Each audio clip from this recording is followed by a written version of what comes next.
പ്രതീക്ഷയോടെയാണ് പോളിംഗ് ബൂത്തുകളിൽ സന്ദർശിക്കുന്നതെന്ന് പ്രിയങ്ക ഗാന്ധി. രാഹുൽ ഗാന്ധിയേക്കാൾ വലിയ ഭൂരിപക്ഷം ലഭിക്കുമോ എന്ന് ഇപ്പോൾ പറയാനാകില്ല. വഖഫ് വിവാദത്തിൽ അടക്കം ഈ ദിനത്തിൽ പ്രതികരിക്കുന്നത് ഉചിതമല്ലെന്നും പ്രിയങ്ക ഗാന്ധി പറഞ്ഞു. Kalpetta Saint Joseph higher secondary സ്കൂളിലെ പോളിംഗ് ബൂത്തിൽ എത്തിയ പ്രിയങ്ക ന്യൂസ് 8ന്റെ ചോദ്യങ്ങൾക്ക് മറുപടി നൽകി. ഞങ്ങളിപ്പോൾ ഉള്ളത് കൽപ്പറ്റയിലുള്ള സെന്റ് ജോസഫ് ഹയർ സെക്കൻഡറി സ്കൂളിലാണ്. UDF സ്ഥാനാർത്ഥി കൂടിയായ പ്രിയങ്ക ഗാന്ധി അവർ തിരികെ മടങ്ങുന്നതിന് മുന്നോടിയായി സെന്റ് ജോസഫ് സ്കൂളിൽ പോളിംഗ് ബൂത്തിൽ സന്ദർശനം നടത്തിക്കൊണ്ടിരിക്കുകയാണ്. ഇവിടെ സുരക്ഷാ കാരണങ്ങളൊക്കെ മുൻനിർത്തിയാണ് തൽക്കാലം വലിയ തിരക്കില്ലാത്ത ഈ സ്കൂളിലേക്ക് അവർ ഈ സന്ദർശനം നടത്താനായി എത്തുന്നത് എന്ന വിവരമാണ് നമുക്ക് ലഭിക്കുന്നത്. എന്തായാലും വലിയ പ്രതീക്ഷയോടെ, അതായത് ഇത്രയധികം ദിവസം നീണ്ട 28 ദിവസം നീണ്ട പ്രചാരണത്തിൽ ഏതാണ്ട് 2 ആഴ്ചയോളം 3 ഘട്ടങ്ങളിലായി വയനാട്ടിലെത്തി 7 നിയോജക മണ്ഡലങ്ങളിലും ഓരോ പഞ്ചായത്തുകൾ കേന്ദ്രീകരിച്ചുകൊണ്ട് കോർണർ യോഗങ്ങൾ അടക്കം നടത്തിയായിരുന്നു പ്രിയങ്ക ഗാന്ധിയുടെ തെരഞ്ഞെടുപ്പ് പ്രചാരണം. അത് വലിയ തരത്തിൽ വയനാട്ടിൽ വോട്ടർമാർക്കിടയിൽ ആവേശമുണ്ടാക്കാൻ കഴിഞ്ഞിട്ടുണ്ടോ എന്നൊരു പൊതു വിലയിരുത്തൽ UDF ക്യാമ്പിനുണ്ട്. അതുകൊണ്ട് തന്നെയാണ് 5 ലക്ഷത്തിന് മുകളിലുള്ള ഒരു ഭൂരിപക്ഷത്തിലേക്ക് അവർ കടക്കും എന്ന് ഉറപ്പായും കോൺഗ്രസ് കേന്ദ്രങ്ങൾ ആത്മവിശ്വാസം പ്രകടിപ്പിക്കുന്നതും. അങ്ങനെയുള്ള മണ്ഡലത്തിലേക്കാണ് അല്ലെങ്കിൽ അങ്ങനെയുള്ള ഒരു സ്ഥലത്തേക്കാണ് പോളിംഗ് ദിനത്തിൽ വോട്ടർമാരെ നേരിൽ കാണാൻ, ഇവിടുത്തെ സാഹചര്യങ്ങൾ മനസ്സിലാക്കാൻ വേണ്ടി പ്രിയങ്ക ഗാന്ധി നേരിട്ടെത്തുന്നത്. മഞ്ഞ സാരി ഉടുത്തുകൊണ്ട് പ്രിയങ്ക ഗാന്ധി ഇന്ദിരാഗാന്ധിയോട് ഉപമിക്കുന്ന തരത്തിൽ കൃത്യമായി അത്തരത്തിലുള്ള വാർത്തകളൊക്കെ നേരത്തെ വരുന്നുണ്ട്. അത്തരത്തിലാണ് അവരുടെ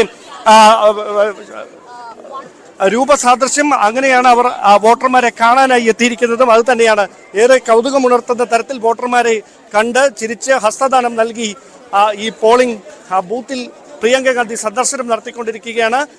ഒരു കാര്യം ഉറപ്പാണ്, രാഹുൽ ഗാന്ധിയെക്കാളും ഈ മണ്ഡലത്തെ ഒരു വൈബ്രന്റ് ആക്കാൻ, വോട്ടർമാരുമായി കൂടുതൽ സംവദിക്കാൻ, അവരെ ആവേശത്തിലാക്കാനൊക്കെ പ്രിയങ്ക ഗാന്ധിയുടെ സന്ദർശനത്തിന് കഴിഞ്ഞിട്ടുണ്ട്. അത് തന്നെയാണ് കോൺഗ്രസ് ക്യാമ്പിന് പ്രിയങ്കയുടെ സന്ദർശനം നൽകുന്ന ഒരു പ്രതീക്ഷയും. ദേശീയ മാധ്യമങ്ങളടക്കം പ്രിയങ്കയുടെ സന്ദർശനം കണക്കിലെടുത്തുകൊണ്ട് അവരുടെ സാന്നിധ്യമുള്ള പോളിംഗ് ബൂത്തിലേക്ക് എത്തുന്നുണ്ട്.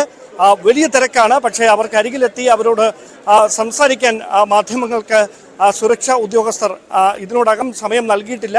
അത്തരത്തിൽ അത് ഉണ്ടാകാനുള്ള സാധ്യതയൊട്ട് തള്ളിക്കളയാനും കഴിയില്ല. എന്തായാലും വലിയ പ്രതീക്ഷയോടെയാണ് UDF ക്യാമ്പ് പ്രിയങ്ക ഗാന്ധിയുടെ സന്ദർശനത്തെ നോക്കിക്കാണുന്നത്. എന്തായാലും രാഹുൽ ഗാന്ധിയേക്കാൾ മികച്ച ഭൂരിപക്ഷം പ്രിയങ്കയ്ക്ക് വയനാട് സമ്മാനിക്കുമെന്ന് കോൺഗ്രസ് നേതൃത്വം ഉറച്ച് വിശ്വസിക്കുകയാണ്.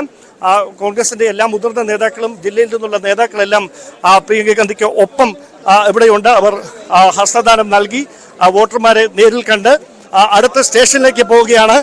എന്തായാലും ഏതെങ്കിലും തരത്തിൽ മാധ്യമങ്ങളോട് പ്രതികരിക്കാൻ പ്രിയങ്ക തയ്യാറാകുമോ എന്നതാണ് ശ്രദ്ധേയമായിട്ടുള്ള കാര്യം. എന്തായാലും വലിയ ആവേശത്തിലാണ് കോൺഗ്രസ് ക്യാമ്പ്. ബൂത്ത് തലം മുതൽ വലിയ പ്രവർത്തനങ്ങൾ പ്രിയങ്കയുടെ സന്ദർശനം കണക്കിലെടുത്തുകൊണ്ട് കോൺഗ്രസ് ക്യാമ്പിന്റെ ഭാഗത്ത് നിന്ന് ഉണ്ടായിരുന്നു.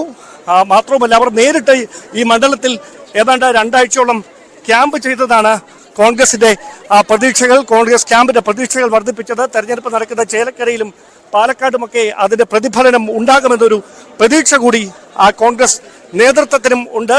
അങ്ങനെ വലിയ ആവേശം, വലിയ പ്രതീക്ഷ കോൺഗ്രസ് നേതൃത്വത്തിന് മുഴുവൻ നൽകിക്കൊണ്ടാണ് പ്രിയങ്ക ഗാന്ധി വയനാട്ടിൽ നിന്ന് ഈ വോട്ടെടുപ്പ് ദിനത്തിൽ മടങ്ങുന്നത്. എന്തായാലും ഇത്രയധികം ദിവസം പ്രിയങ്ക ഇവിടെ ക്യാമ്പ് ചെയ്യുമെന്ന് കോൺഗ്രസ് നേതാക്കൾ പോലും കരുതിയിരുന്നില്ല എന്നതാണ് വസ്തുത. As I've said many times before, my expectation is that the people of Wayanad give me the chance to repay the love and the affection they've shown me, and to work for them and to be their representative. There are a lot of controversies regarding the Churanmala landslide issue and last the Waqf board issue, and how is your response on these things, on this point? I don't think today is a day of talking about these controversies. I think it's the day for polling right now, and I just hope that everybody exercises their democratic right, comes out and votes. Will you cross the majority of Rahul? That is to be seen. We will see. എന്തായാലും അത്തരത്തിലാണ് പ്രിയങ്ക ഗാന്ധിയുടെ പ്രതികരണം. വലിയ പ്രതീക്ഷയോടെയാണ് അവർ ഈ polling ബൂത്തിൽ നിന്ന് മടങ്ങുന്നത്. രാഹുൽ ഗാന്ധിയുടെ വലിയ ഭൂരിപക്ഷത്തെ മറികടക്കുമോ എന്ന് വോട്ടർമാരാണ് തീരുമാനിക്കേണ്ടതെന്ന് പ്രിയങ്ക ഗാന്ധി പറഞ്ഞു വെക്കുന്നു. അതോടൊപ്പം വഖഫ് അടക്കം ചൂരൽമലയുമായി ബന്ധപ്പെട്ട് തെരഞ്ഞെടുപ്പ് കാലത്തുണ്ടായ വിവാദങ്ങളടക്കം ഈ വിഷയങ്ങളിലൊന്നും താൻ കൂടുതൽ പ്രതികരണത്തിനില്ല ഈ ദിവസം എന്നാണ് പറയുന്നത്. എന്തായാലും വലിയ പ്രതീക്ഷയോടെയാണ് സെന്റ് ജോസഫ് സ്കൂളിലെ പോളിംഗ് ബൂത്തിൽ നിന്ന് UDF സ്ഥാനാർത്ഥി കൂടിയായ പ്രിയങ്ക ഗാന്ധി ഇപ്പോൾ മടങ്ങുന്നത്. ക്യാമറമാൻ വിനോദ് കുമാറിനൊപ്പം ഡാൻ കുര്യൻ, ന്യൂസ് 18. ഈ തെരഞ്ഞെടുപ്പിലെ വളരെ സവിശേഷമായ കാഴ്ച പ്രിയങ്ക